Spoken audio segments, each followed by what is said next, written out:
Bienvenue à tous dans ce nouvel épisode de votre podcast Le Pharmapreneur, le podcast où l'on parle d'entrepreneuriat et de gestion d'officine. Je suis Arnaud, je suis pharmacien d'officine et aujourd'hui on va plonger dans un sujet intéressant pour tout entrepreneur qui gère une pharmacie ou qui envisage de reprendre une officine, à savoir comment profiter des exonérations fiscales pour améliorer la rentabilité de son entreprise. Dans cet épisode, nous allons explorer ensemble les critères qui permettent à certaines entreprises, notamment dans les zones rurales, de bénéficier d'exonérations d'impôts dans le cadre du dispositif France Ruralité Revitalisation. Et bien sûr, je vais vous expliquer comment cela s'applique concrètement à la gestion de votre pharmacie. On va parler stratégie fiscale, mais aussi comment pérenniser votre structure en tant que pharmacien entrepreneur. Si vous êtes prêts, c'est parti! Alors commençons d'abord par expliquer brièvement ce qu'est le dispositif France Ruralité Revitalisation ou FRR. Il s'agit d'un mécanisme mis en place par l'État pour encourager l'installation ou la reprise d'entreprises dans des zones rurales en difficulté. Pour une pharmacie, l'implantation dans ces zones peut être très avantageuse, notamment sur le plan fiscal. Imaginez si vous créez ou reprenez une pharmacie dans une de ces zones à partir du 1er juillet 2024, vous pourriez bénéficier d'une exonération totale d'impôts pendant 5 ans. Oui, vous avez bien entendu, 0 impôt pendant 5 ans. Ensuite, l'impôt, il est progressif, allant de 50% la 6e année à 75% la 8e année. Un vrai coup de pouce pour alléger les charges d'une officine en phase de lancement ou de reprise. C'est une opportunité en or, surtout pour ceux d'entre nous qui veulent s'installer dans des zones où les officines sont en difficulté et où il y a un besoin important de services de santé, mais bien sûr, tout cela vient avec des conditions que nous allons explorer ensemble. Alors passons maintenant en revue les conditions pour bénéficier de ces exonérations fiscales. Premièrement, l'entreprise doit être créée ou reprise entre le 1er juillet 2024 et le 31 décembre 2029.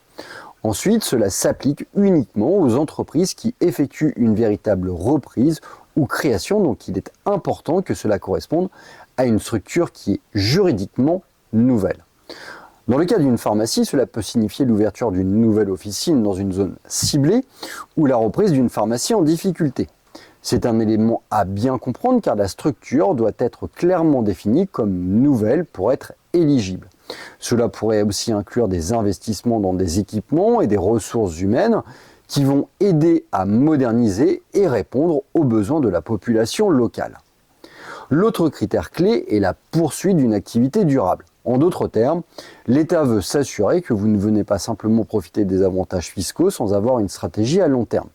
Vous devrez démontrer que votre entreprise a pour objectif de rester viable sur plusieurs années.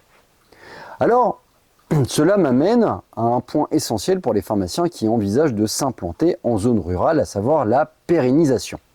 Il ne suffit pas de s'installer pour bénéficier des avantages fiscaux, il faut aussi s'assurer que votre pharmacie soit rentable et qu'elle réponde aux besoins des patients sur le long terme. Alors comme beaucoup d'entre vous le savent, les pharmacies rurales ont des défis spécifiques, un bassin de patients plus petit, des marges parfois plus faibles, en raison des coûts fixes et une concurrence qui peut être limitée mais existante. Alors comment faire pour pérenniser une pharmacie dans ce contexte? Tout d'abord, diversifiez vos services. En zone rurale, il est crucial de proposer des services qui vont au-delà de la simple délivrance de médicaments. Pensez à des consultations pharmaceutiques, des entretiens pour des pathologies chroniques ou même la vaccination. Ces services non seulement renforcent votre position comme professionnel de santé de proximité, mais ils peuvent aussi devenir des sources de revenus complémentaires. Le deuxième point est d'optimiser votre gestion des stocks. En zone rurale, la gestion des stocks est souvent plus complexe. Il faut trouver un équilibre entre avoir suffisamment de médicaments pour répondre aux besoins de patients, sans pour autant immobiliser trop de trésorerie. L'utilisation d'outils digitaux pour la gestion des stocks et le réapprovisionnement est un atout indispensable aujourd'hui. Troisièmement, enfin, le fait de soigner la relation avec ses patients. Le bouche à oreille est l'un des meilleurs moyens de développer une pharmacie en zone rurale. Prenez le temps d'éduquer vos patients sur les services que vous proposez et assurez-vous qu'ils voient en vous un professionnel de santé de confiance. Alors maintenant que nous avons vu les avantages et les conditions de ce dispositif, voyons comment intégrer tout cela dans une gestion efficace de votre officine. Un point central à garder à l'esprit est que ces exonérations fiscales peuvent libérer des fonds importants que vous pouvez réinvestir dans votre pharmacie. Pensez à des améliorations des locaux, à des investissements dans des équipements technologiques pour automatiser certaines tâches ou à l'embauche de personnel pour mieux servir vos patients. Mais attention, pour optimiser ces bénéfices fiscaux, il est souvent recommandé de consulter un expert comptable qui connaît bien les spécificités des pharmacies. Il pourra vous aider à anticiper les charges fiscales à la fin de la période d'exonération et à gérer cette transition en douceur. Pour conclure, le dispositif France Ruralité Revitalisation est une opportunité en or pour les pharmaciens entrepreneurs qui souhaitent s'implanter en zone rurale tout en bénéficiant d'avantages fiscaux considérables. Cependant, il est essentiel de bien comprendre les conditions et de préparer une stratégie à long terme pour pérenniser votre activité. En tant que pharmacien entrepreneur, votre rôle ne se limite pas à délivrer des médicaments, mais bien à gérer un véritable business avec toutes les contraintes que cela implique, notamment sur le plan fiscal. En optimisant votre gestion, vous pouvez non seulement répondre aux besoins de vos patients, mais aussi assurer la rentabilité et la viabilité de votre officine.